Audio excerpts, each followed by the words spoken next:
บายดีมื้อนี้ก็สิมาอยู่ทางเซโนเนาะบ้านเฮามีงานมัดแขนอยู่เซโนเนาะบ้านแม่เฒ่าหอมเนาะ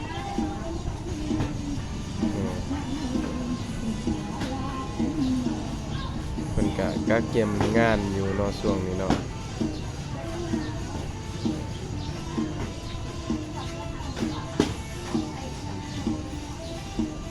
เตรียมงานอยู่เด้อแขกกำลังมาเนาะตอนนี้เนาะ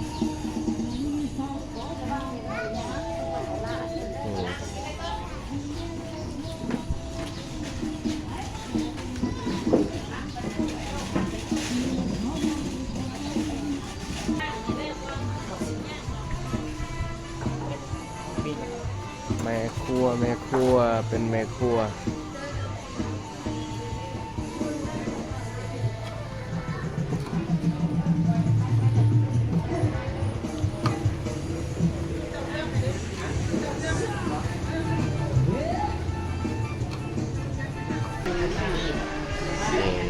ได้เขียนแล้วนี่นะตัดแขนลง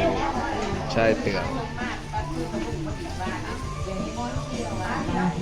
ร้านทรายเนาะมาตรงที่เป็นเด็กมัดแขน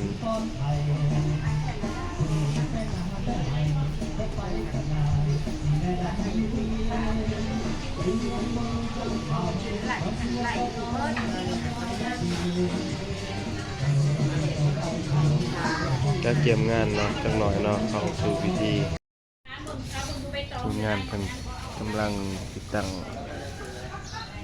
เครื่องเสียงเนาะ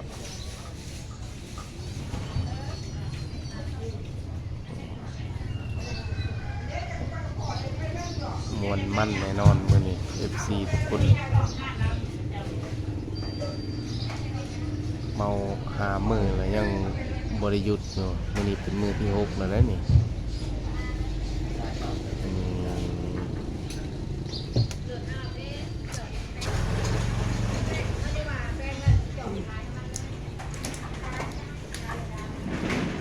เตรียมงา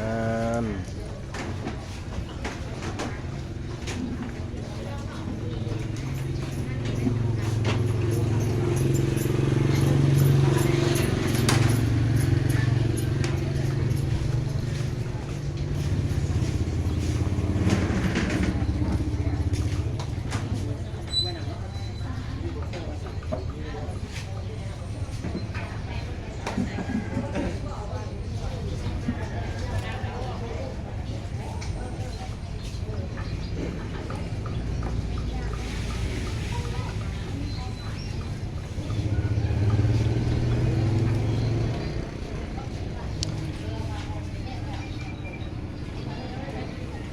ครับแบบนี้เคยเห็นกันมาเนาะ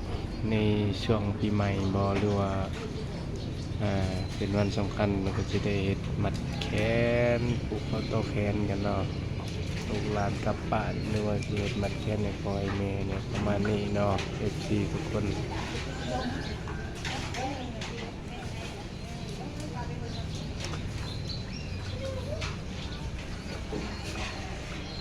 ในการจัดงานก็จะมีเหล้าเบียร์น้ำดื่ม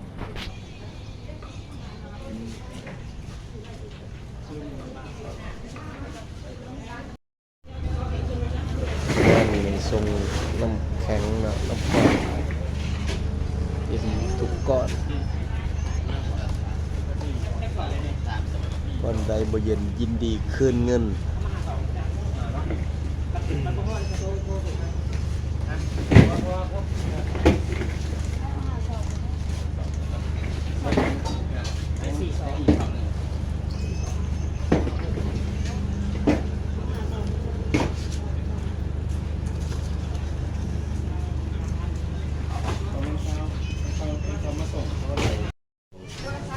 แขกกำลังมาแล้วนี่แขกกำลังมาเนาะ